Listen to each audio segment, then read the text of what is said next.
This is Cubanarama. I wanted to welcome all of you to Cubanarama Missing in America.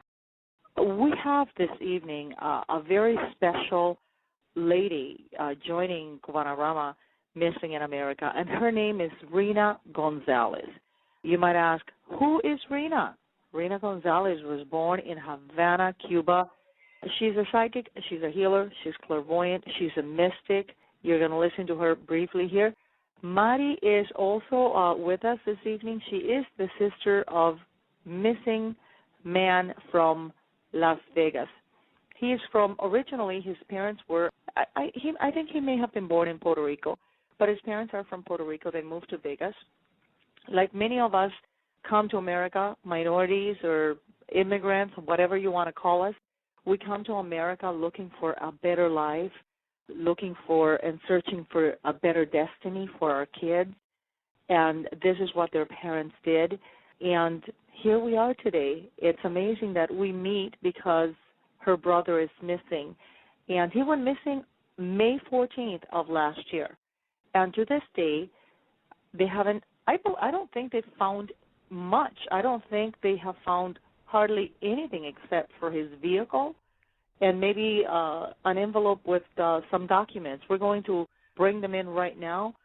I just, I light up my white candle, and I just hope and pray that God will guide us through the path that we're supposed to be entering this evening and to figure out and to find out exactly what happened. We want to help her out. I want to tell you, here is Rena and Mari. How are you two doing this evening?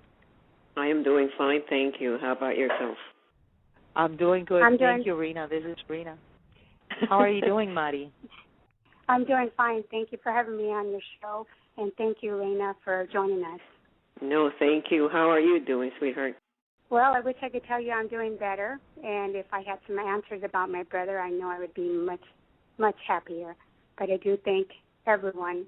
I thank you, Martha, and all the supporters that we've had out there in trying to get the word out about my brother's disappearance. Mm-hmm. Okay. I understand that I've been going through the information that was sent to Marta, and there are some questions that I have for you, but I'm going to go ahead and let Marta start the show the way she likes to start it. After all, this is my first time on her show, and but go ahead, Marta. You take it over and lead us the way you want to be led. Okay. First of all, I have to say hooray and congratulations to you, Mari, for having that Facebook page for your brother, because I can guarantee you that without a Facebook page for missing people, who would know about this case, number one?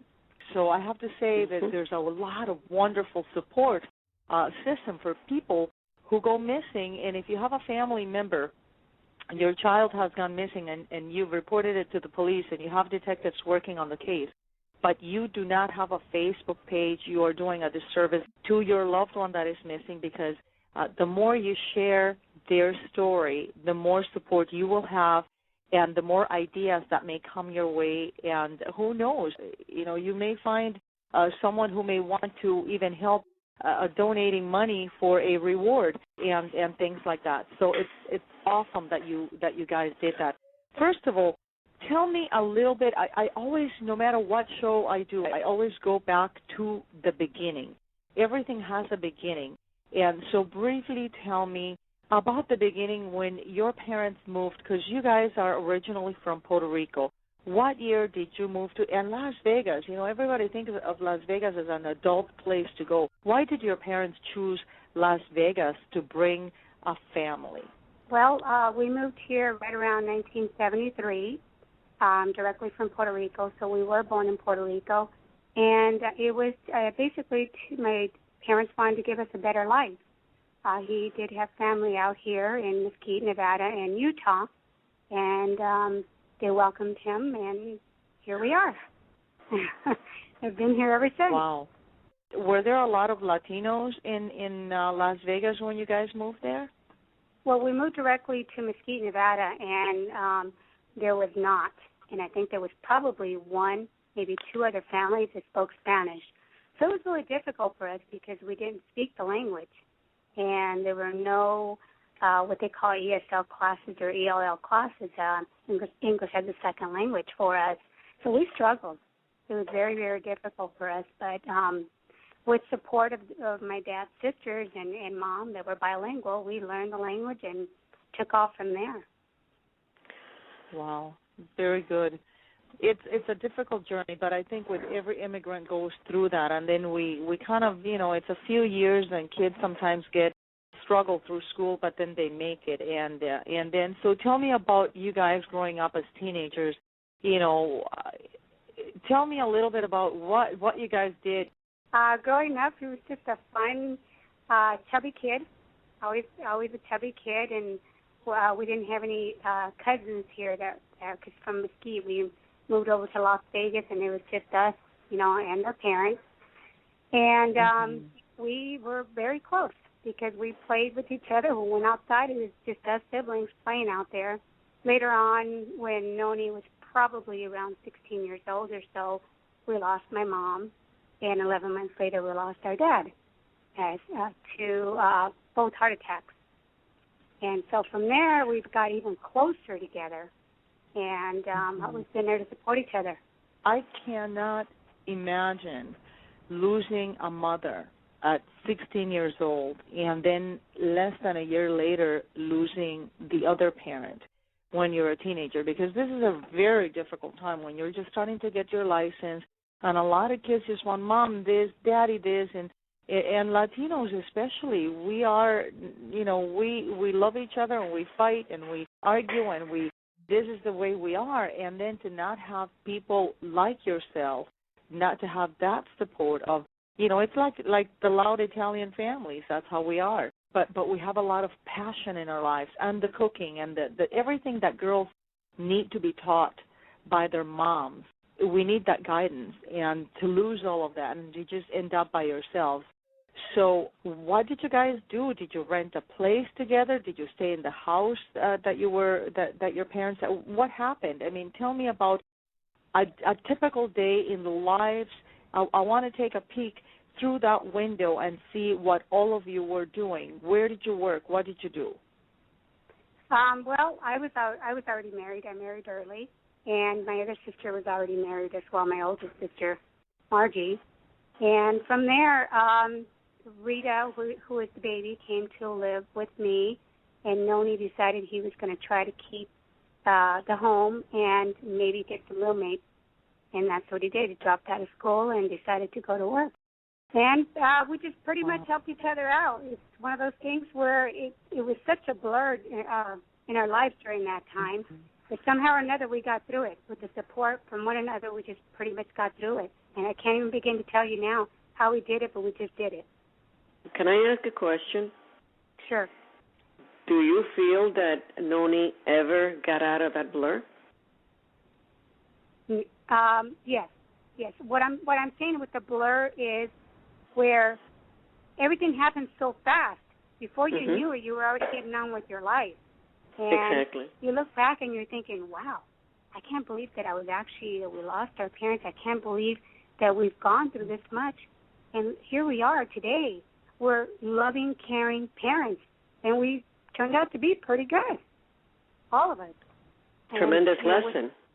Tremendous lesson that you got. Yeah. We struggled and we've gone without, but we appreciate the things that we have today because of that. And I think that made us the people that we are.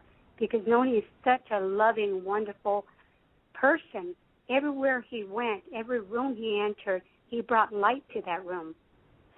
He, was a taxi cab driver. That's what he did for a living. And he would make so many tips here in Las Vegas, Nevada, because he just entertained the tourists while he drove them around. And as a matter of fact, he went out and got business cards, and when these people would come the following year or whenever, if they were business people and they had repeat visits to Las Vegas, they would call him on the cell and request his assistance. That's beautiful. Yeah. Yeah, I do pick him up as a very good soul, very good-natured individual. Let me ask you a question. Do you feel that your brother is alive? Do you think him to be alive? I don't. Okay. I wanted to see where you were coming. He's not. He is in the spirit world, and he is with us tonight, and he's with you constantly. He has been with Marta since she began the process of doing this show, and he will continue to be. And definitely he wants to give us the information so we can find what you're seeking, basically. Your role in this, so besides being the loving sister, is his desire to find closure to this for you, okay? Okay. The things that I do need to tell you and that I am here to say are not pleasant, and I am going to try to say them as nicely as possible. Before we do, I would like you to realize that if you have already imagined the worst, then nothing that I can say can be cruel or can be harming to you. We need to be strong because there are two children who are your nephews, who are his children. Now, let me ask you a little something. What has been found of him? It's very little, is it not? The car was found a year later? Yes. A year later, as a matter of fact, just several weeks ago, some local hikers found some items that Nony's wife, Johanna Blake, insisted to the Metro Police Department here that he had with him when he left. And these items were found 9,500 feet in elevation. How would she know? How would she know that? Now, are you the one that works in the police department? Yes. Okay. What is your position there? I work for the Clark County School District Police Department, so it's not the local school district. The school district. Okay. Yes, but you do know people in the police department? I do know some people, but not very many, no. Okay. We need to get in there. We need to find more information. We need to, first of all, the doctor that diagnosed him bipolar, who is he? What credentials does he have? And is it real? Well, and I do have that information in front of me. Okay, tell me. The person happens to be a DO. What is that? What is a DO?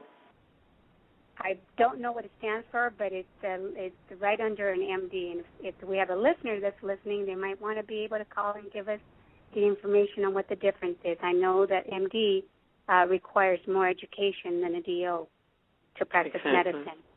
Mm-hmm. And this person her name is Marion Orr, O-R-R, and she's from the Spring Mountain Treatment Center here in Las Vegas, Nevada.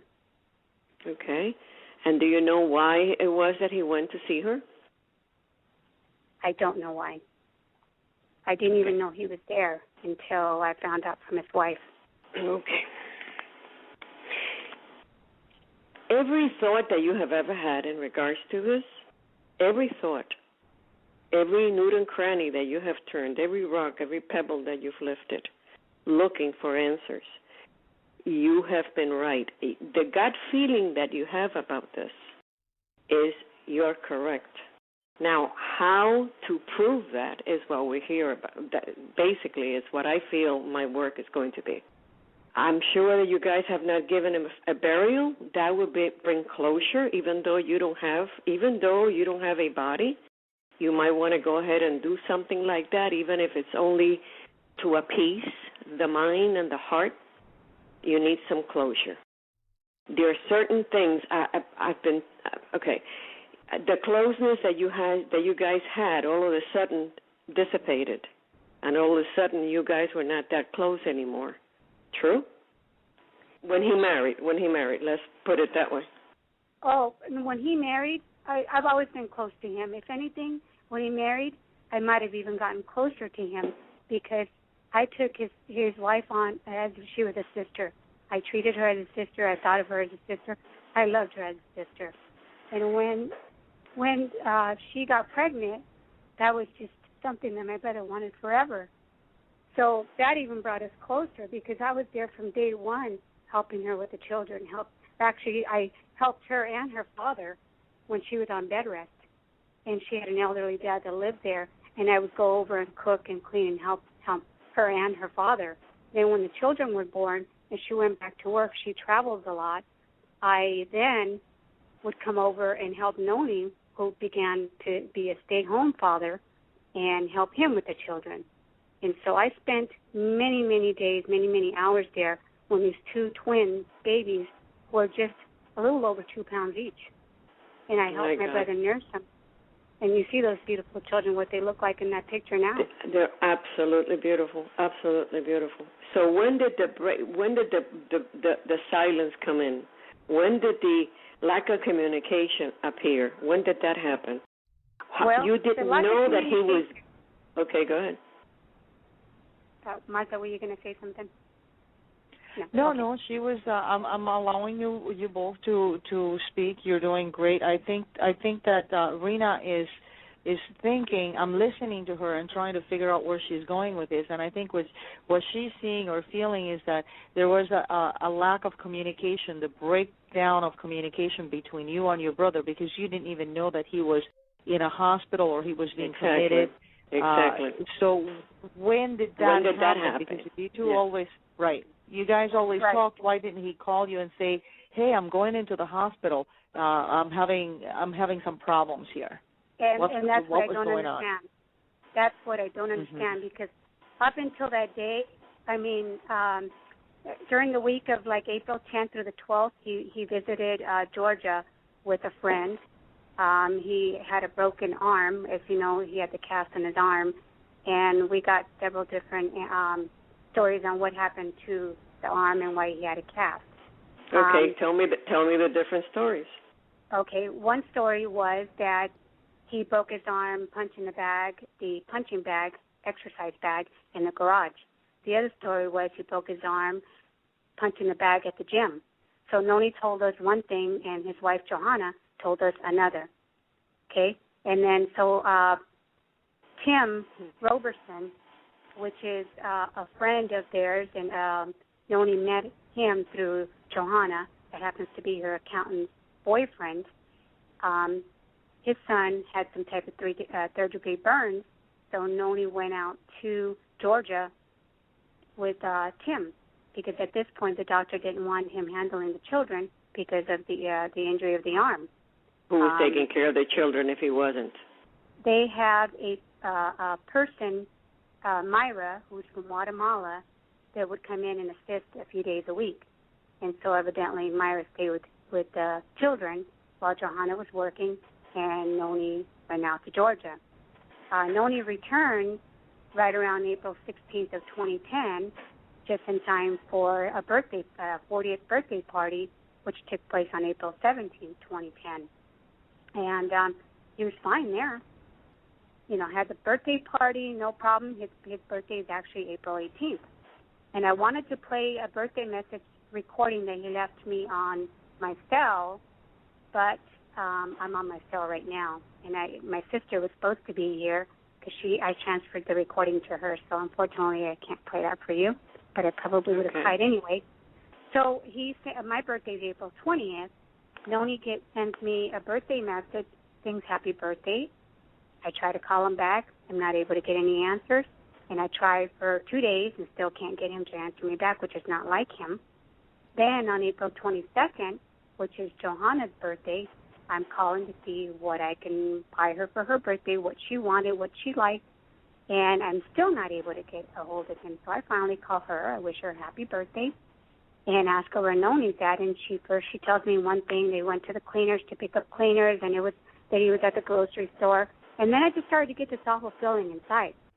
And then I told Johanna, I said, Johanna, I have a feeling that you're not being honest with me on where Nony is. And she goes, well, Marty, there's something I need to tell you. I said, and what? And she says, well, can you come by tomorrow and I will tell you? I said, no. I'm not liking what I'm hearing, so I'm on my way to your home. I get off of work in 15 minutes, and I'm on my way there. So when I get there, she told me that he was checked into the treatment center. And because he was running around the home telling her that she was going to rot in hell or burn in hell for all the men she slept with while she's been married to him. That's what she said he was saying. So he goes to the treatment center. He comes out with this diagnosis. They put him on antidepressants and sleeping pills. And right around May 12th, I get a phone call in the late hours of the evening, which it would have been May 3rd. And Johanna tells me that I need to come over because Nony is being, had some erratic behavior. He's being very agitated and very upset. I had just gotten out of the shower. I drive over there. I get there, and Nony's outside smoking a cigarette. And he asked me what I was doing there so late and that I didn't say I have to work the next day. And I said, of course. But Johanna called me, and she says that you guys are having problems. She wanted me to come check on you.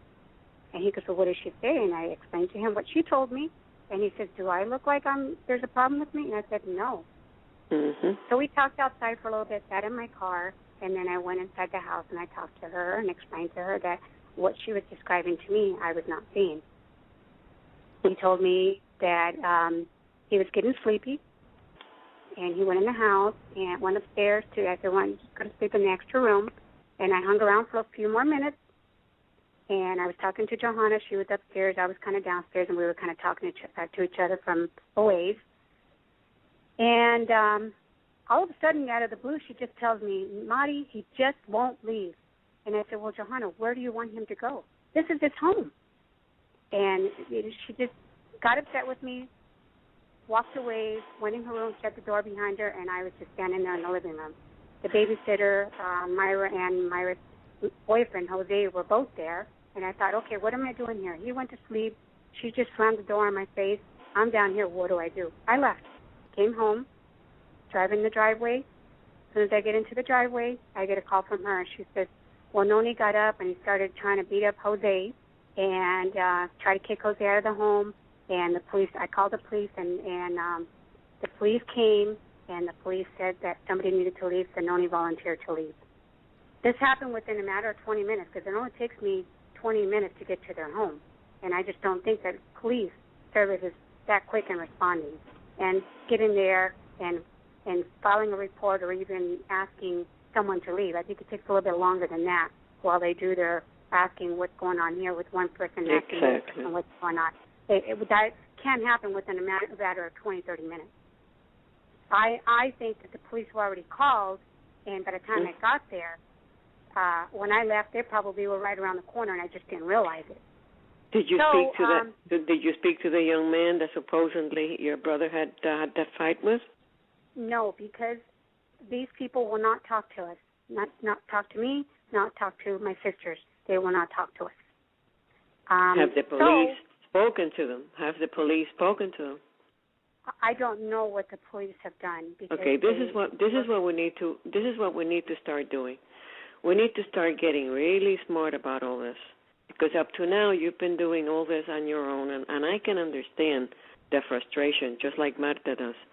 We feel it, okay? We feel it and we know it. There are many things that she can help you with. There are others that I can help you with, and anything that we can do, we will. But what I'm going to need from you, okay? And you can get it through Marta, so I don't give it to you directly. Well, no, I rather my email, get it from Marta. She'll give it to you, and send me all those names. I need all those names, okay, of the individuals. Okay. All right. The other thing that I need is, let's see, is there a way that Marta, and this question is for you more so than for anybody else.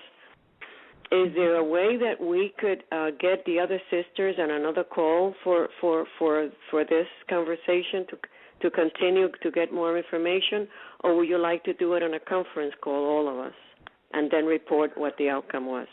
You know, if it's up to you. If Maddie feels comfortable having the show, I am all for doing what we're doing on the air. Okay. And they can definitely, if sisters are listening, they can call that number, 347-843-4717.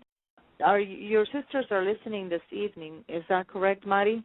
They were supposed to. Now, the one sister who was recently had the double mastectomy was not feeling well this evening. She was supposed to be here, and so I believe she's at home tuning in. If she's tuning in, then that's another reason to not go into too many details, because in her condition, and if she's listening to me, she should hang up the phone. I'll be honest with you. This is not a conversation. In her state of health, this is not good for her, okay? Because nothing... The only thing is that sister, she wants to be kept informed. If we don't tell her that makes her. Then what is her name? What is her name? Her name is Margie. Margie, is she the oldest? She's one of, yeah. Okay, Margie, stay on then. Well, you know, if anybody told me to get off, I would tell, you know, I would call in just to say where the person can go, so it's okay. I'll stay. I'll keep my mouth shut on that one. All right. Her family is going to keep an eye on her, and if they see that she's not doing well with tonight's call, then her daughter knows to pull the plug off the computer. Keep an eye on Margie, and if things don't go well with her, get her off the phone and get her off the computer. We do have a caller, 702. This is Margie. Nony. Yes, is this Margie? Yes, it is. Hello, Margie. How are you? This is Rena. Hi, Rena. How are you? I'm great. Thank you. I'm listening. How do you feel right now, honey? How's your health? It's pretty good. I actually was going to go over there, but I just had staples on my breast that I had to do the reconstruction. But my health is great, and I'd like to be involved. Okay, sweetheart. Okay, that's a goddess for you. That's a goddess. That's a strong one. I don't even know how to address this. Is the other sister going to be online? Is she going to be calling in? Do we know? Okay, I think they're talking to me on the phone right now. They want to get me on the other line. Okay. Let me ask you this. You've been listening to Maddie, what she's been saying. Hello, this is Margie. Hi, honey. How are you? I'm good, thank you. Okay. You have been listening to the conversation that we've been having? Yes, I have been listening to the conversation. Okay. Is there anything else that you would like to add to what your sister has said about your brother? Everything that she has said is absolutely the truth. And we have struggled as a family and to find out what happened to my brother. Okay. Are you the one in the middle of the girls? I'm the oldest. You're the oldest. Okay. No, I know that what she's saying is the truth. Nobody's speculating on that. What we wanted was everybody together on the conversation, hopefully, to be able to... I work with energy. My work is based on energy, and the more energy that I get, the more that what we need to do comes out, okay? Let me ask you, let me ask all of you or one of you or whomever wants to answer. Was your brother on drugs? Did he ever take drugs? Yes, he smoked marijuana. Okay, was that the only drug he did? Well, I think he experimented at a younger age. At a younger age? Yes. Mm-hmm. With other things? Yes. Okay. Johanna knew this? Yes. Okay. The only way that I can conceive that clinical diagnosis was given by an MO, whomever that is, or whatever that is. EO. Okay, excuse me. D like in David and O like in operator. EO. You got it. That's a good one. But Reina, I would like to tell you that Nony and Johanna have known each other since they were about 16, 17 years old. Really? They've known each other that long. So she was in on it. So she also took the drugs. Well, I don't know that. I couldn't say because I've never seen her. So when did he start taking drugs? Well, I think he experimented right around that time in his life when he was, anywhere from like 16 to 18. But it wasn't something where it was an addiction. I think it's just stupid stuff that young kids do. But Johanna and Nony dated for a few years, then they separated and went their separate ways, and then reunited a few years ago. Okay. Was she still in town when they separated? I believe so. She remarried and was married to someone else, and then divorced, and then she somehow connected with my husband and one of my boys, gave them a phone number. They ran into her at a store and asked if they would pass the phone number to me, and I would give her a call, and I did. And I invited her over, and her and Nony began talking again, and a little while after that, they decided they were going to marry. She never had children from the other man? No. Okay. It doesn't matter one way or the other. Go ahead, Nony had been married. What was that? Go ahead, Margie. And also, this is Margie. Nony was also married before Johanna. I was getting ready to say that. Okay. And so both, just so that the audience is understanding, Nony knew Johanna when he was about 16, 17, but they broke up. Just as many teenagers have a boyfriend, girlfriend, they break up. Both Johanna and Nony both married different people. They both got a divorce, and later on, Johanna met Maddie's husband, met him at a store, and said, "Why don't you have your sister call me?" She knew him. So Maddie called Johanna. Johanna comes over to the house, and they start a friendship all over again. Just like you meet people from high school, and you're like, "How's everything doing?" None of them are in a relationship any longer, so they resume, what you may call puppy love, or a relationship that you had when you were in high school. And I can understand Nony wanting to get back with an old flame. I think that I don't know if he was the first love, but when you're young, those feelings and those emotions are very, very powerful. So now they start dating, and they get married. How soon after is it that they got married, girls? Probably about maybe just a little over a year later. Okay, there you go. So go ahead, take it from the arena. Okay, thank you. In your heart of hearts, no holds bar, do you hold her accountable for the incident that took place? It's very hard to make an accusation. No, I'm not asking you to accuse. I'm asking you to tell me what you feel. What I feel? Yeah. I do feel that Johanna is not being upfront 100% there you go. What she knows about Nony's disappearance. Exactly. And that's where we have to go. That's the avenue that we have to take. That's the exploration that we have to do. I will do it in the spirit, and any detectives that are out there listening, or anybody who wants to get involved in this, in the area, hopefully even better, okay? Because of her position in the community, she's looked up to, correct? Yes. Correct. She's admired, and she's listened to. Okay. Yes. So we're talking about someone with pull. Yes. Right? Okay. Yes. All right. I saw 2 pictures that were sent. Who was it, Marta, who sent those pictures of those 2 men? By Maddie. She's the one that I've talked to, and that has sent me the links to the websites and the pictures. Okay. Do the other two sisters knows what we're talking about? Do they know what pictures? Yes? Yeah. Yes. Okay. How are they involved in all this? Well, one of the men, Tim, is probably. No, you don't have to give names. Don't give names. Okay.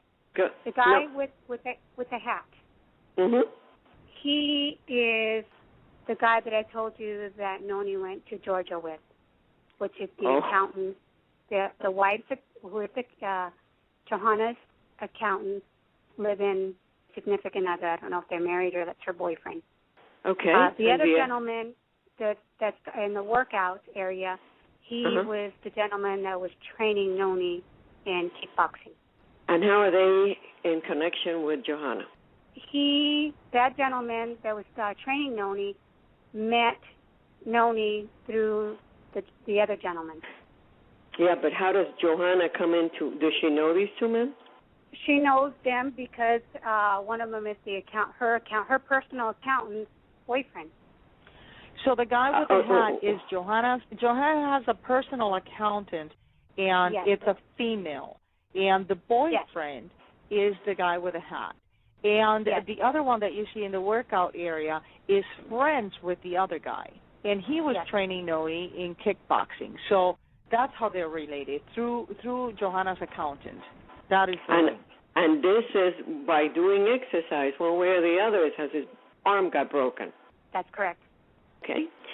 Well, all right. The sister that sent these pictures, why did she do it? What was her, why was her suspicion?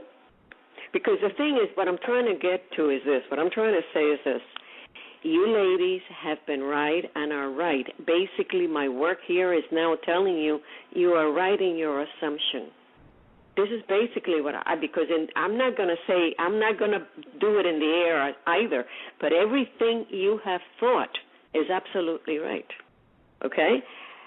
We can, after the air, we can call each other on the phone and discuss this, and we can do a conference call, however you want to do it, or if you want to do it online, we can, but there will be accusations to be made that none of us want to be a part of.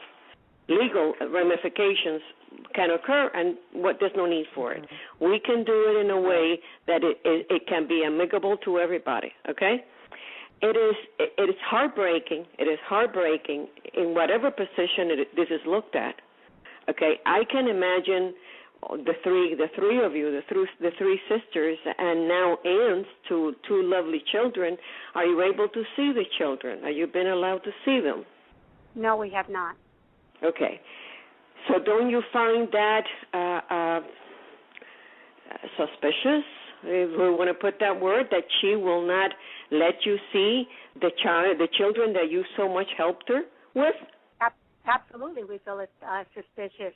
From day one, she has shut the family out, and when we asked to see the children, we were told that she was in hiding and she was in fear for her life. And we're not understanding that because we're not the enemies here. We have done nothing but to help her with those children. Has anybody asked her what is she in fear and running away and hiding from? Yes, I asked her, and the last time that I asked her, and this is Mari speaking, we got into a very bad argument, and then it was followed up with an email that she sent me, and she told me that I am not allowed to see her children anymore.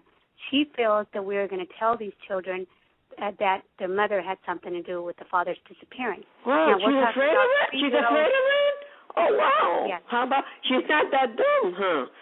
I'm sorry, I'm being sarcastic here. Okay. These are 3-year-old children. How could somebody lower their mentality to a child who's 3 years old? You don't damage anybody, period. Exactly.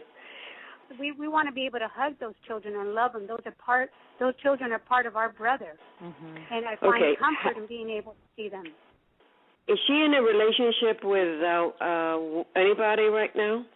Yes, and that was part of the email that she sent me, was that she needed to be happy, and this is after one of Margie's daughters caught her with the boyfriend. We don't know how long the relationship's been going on, and she sent me the email and said that she deserved to be happy. She was moving on with her life, and that she had begun dating. Okay. Margie's daughter was. Did she divorce? No. No. No. Oh, she didn't. Just Margie. Oh, okay. All right. So right there, she's not divorcing, or she's not doing it. She's just moving on with her life. Right. And Margie's daughter, who was an adult, asked her, "Well, what if my uncle decides to walk in the door tomorrow? Then what? What would you do?" And then she didn't want to communicate with that niece either because of that. Now. Okay, doesn't that tell you that she knows that he's not coming back? Isn't that right there evidence? I would think that anybody can assume that, yes. All right. Reina, I just want to add that from day one when my brother disappeared, this is not something that's typical and normal for Nony. And for him not to communicate with us for that period of time, we all, and I'm speaking for all of us, felt the coldness in our hearts, knowing that there's no way that Nony could be alive if he hasn't communicated. No, absolutely not. Absolutely and Margie, not. if you feel different, let me know. But I know that's what we all talked about. I do feel different. Even I was crying after you had said, Martha, this is a question for you, that you had said that you feel he's in the spiritual world, but I'm very spiritual too, and I feel that my brother might be somewhere, but he's not on his right mind. Like he could have got hit and doesn't recognize who he is, and because of all the evidence that they found, like when I was speaking with Marty, she had told me that the car was found empty up in the mountains. Nony, that's not his character. If he drove that car to the mountain, he always had a full tank, and he always checked on me because I'm always the oldest, but I'm the one with 3 children, and I struggle the hardest. I don't know that the hardest, because we all have. But he would never drive anywhere without gas. Right. So to me, I feel that I don't think Nony drove that car up there. I feel that something else happened to him. You feel that he drove the car up there? No. No? Okay. I don't think. I think somebody else drove the car there. Thank you. Okay, absolutely. It was it was all a big. Everybody is in cahoots here. Everybody of that side is in cahoots. The reason that she doesn't want to talk to none of you. And by the way, I understand that you had it out with her. I don't know that she would be alive if it had been me, so I'm not condemning you. I am very human. I try to be very, very, very spiritual, but there are times in life when you really, really need to voice your opinion here, okay? And this is a moment where I think you have done what nobody else would do.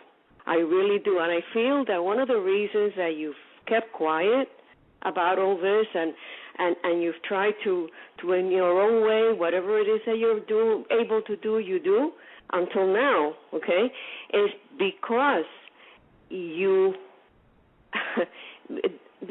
doing it for the love of your brother.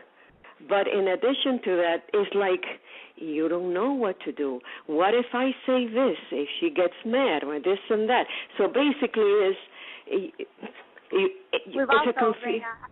I don't want to interrupt you, but we've also have handled it the way we've handled it because we've always kept our nephews in mind, and we want to respect their mother, and we still want to have a relationship with their mother, and we thought that if we just kind of keep quiet about things, that maybe we can work things out and we can continue to see these boys, but it doesn't matter what we do, how we handle it.